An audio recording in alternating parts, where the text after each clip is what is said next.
4 তারিখ বেলা 4টের পরে কিছু তৃণমূল আইএসএফ সেজে গেছে। তাদের দ্বারাই সব থেকে বেশি বিশৃঙ্খলা সারা রাজ্যে হয়েছে। আইএসএফ এর ড্রাইভার কাঁধে নিতে হয়েছে। এমনও হয়েছে তৃণমূল করতো কাঁধে আইএসএফ এর ঝান্ডা নিয়ে বিজেপির মিছিলে ঢুকে গিয়েছে। এই ঘটনা ঘটছে, আমরা চিহ্নিত করছি, তাদের বিরুদ্ধে আইনত ব্যবস্থা নেব আমরা। আর যদি আইএসএফ এর কেউ যেটা করে থাকে তাদেরকে পার্টি থেকে বহিষ্কার করবো, এটা জোর গলায় বলছি। আমাদের আইডিওলজির সাথে বিজেপির আইডিওলজি ম্যাচ করে না। আমরা বিজেপি তৃণমূলের ভিতরে রাজনৈতিক লড়াই সংগ্রাম করছি। তৃণমূলকে পরাস্ত করেছি, আগামী দিনে বিজেপিকে পরাস্ত করব। কোনোভাবেই বিজেপির সাথে আমাদের সম্পর্ক না ছিল, না আছে, আর আগামী দিনে বিজেপির আইডিওলজি পরিবর্তন না করলে থাকবে না। কিন্তু যারা আইএসএফকে কালিমা লিপ্ত করার চেষ্টা করছে তাদেরকে আমরা আইডেন্টিফাই করছি, তাদের বিরুদ্ধে যেহেতু আমাদের ঝান্ডা নিয়ে ঢুকেছে আইনত ব্যবস্থা গ্রহণ করা থেকে শুরু করে দলীয় শৃঙ্খলা ভঙ্গের যারা দায় দণ্ডিত হবে ব্যবস্থা গ্রহণ করবো, একটা ছাড় পাবে না। আমি দুটো কথা বলেছি, দলীয় শৃঙ্খলা ভঙ্গের দায়ে তাদেরকে আমরা সাসপেন্ড করব, আইডেন্টিফাই করছি।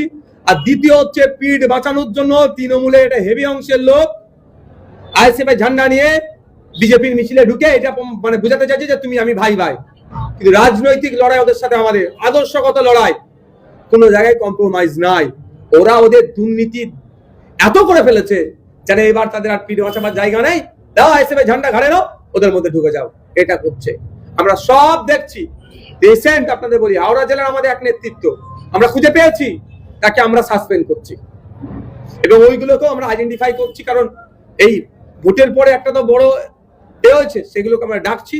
এই যতগুলো ভিডিও আমাদের কাছে আসছে আমাদের অবজারভারদের কাছে পাঠাচ্ছি, অবজারভার অঞ্চল নেতৃত্বদের কাছে পাঠাচ্ছে যে এরা কারা কারা খুঁজে বার করো। এই কাজ আমাদের চলছে, অত সহজ না। আমি আবারও বলছি, কিছু আমাদের সমালোচক এই বিজেপির মিছিলে আইএসএফ এর ঝান্ডা দেখিয়ে আমাদেরকে দেখা দেওয়ার চেষ্টা করছে।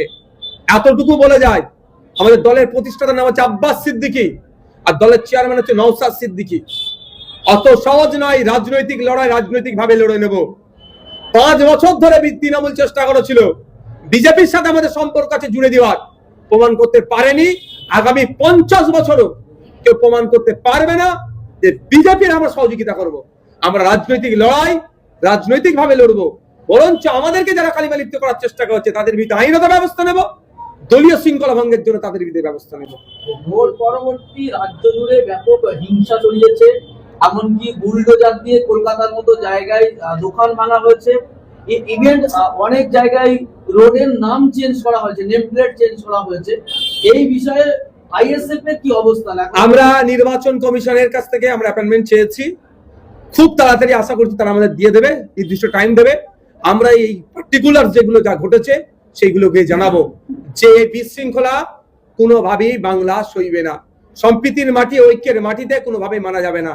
গরিবের রুজি রুটির জায়গাতে বুলডোজার চলবে, এটা মেনে যেমন নেব না, ঠিক একইভাবে ধর্মীয় ভাবে কাকে আক্রমণ করবে এই সম্প্রীতির বাংলাতে সেটাও মানবো না। কিন্তু প্রশ্ন এটাই, আজকে মমতা ব্যানার্জিকে প্রশ্ন করা হচ্ছে না কেন? যে মমতা ব্যানার্জি বলেছিল যে মুসলমানদের মাসিয়া সাজার কথা, যে মসজিদের আক্রমণ হলো কেন, আপনি একটা কথা বলছেন না কেন? আজকে মমতা ব্যানার্জি অভিষেক ব্যানার্জি কোথায়? তৃণমূলের নেতৃত্বরা কোথায়? আজকে তো ভাঙড়কে একটা মাত্র দিয়েছে, ভাঙড় দিয়েছে, রাজ্যে তো আমাদের দেয়নি। এখনো তো প্রায় 80টা মতো তৃণমূলের বিধায়ক, তারা কোথায়? তারা কেন গণতান্ত্রিক প্রক্রিয়া রাস্তায় নেমে এখনো প্রোটেস্ট করছে না? আমিও জানতে চাই এটা। কিন্তু আমরা চুপ থাকবো না, আমরা আইনত ভাবে এটা আমরা মোকাবেলা করবো। হাতিশালা 6 লেন আপনারা ভিডিও দেখেছেন, আইএসএফ সেজে মিষ্টি দোকানে তালা মেরে দিয়েছিল, আমাদের আইএসএফ এর নেতৃত্বরা দাঁড়িয়ে থেকে তালা ভেঙে দিয়েছে।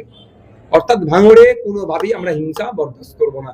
এ কথা আমি বলে দিই আপনাদের, ভাঙড়ে তোলাবাজি কাটমানি মুক্ত হবে। যদি এই তোলাবাজি কাটমানিতে আমার কোনো পার্টির কেউ জড়িয়ে পড়ে কোনো সময়, সঙ্গে সঙ্গে দেখবেন তার বিরুদ্ধে আমরা শৃঙ্খলা ভঙ্গের দায়ে যা যা অ্যাকশন নেওয়া যায় পার্টিগত আমরা ব্যবস্থা নেব।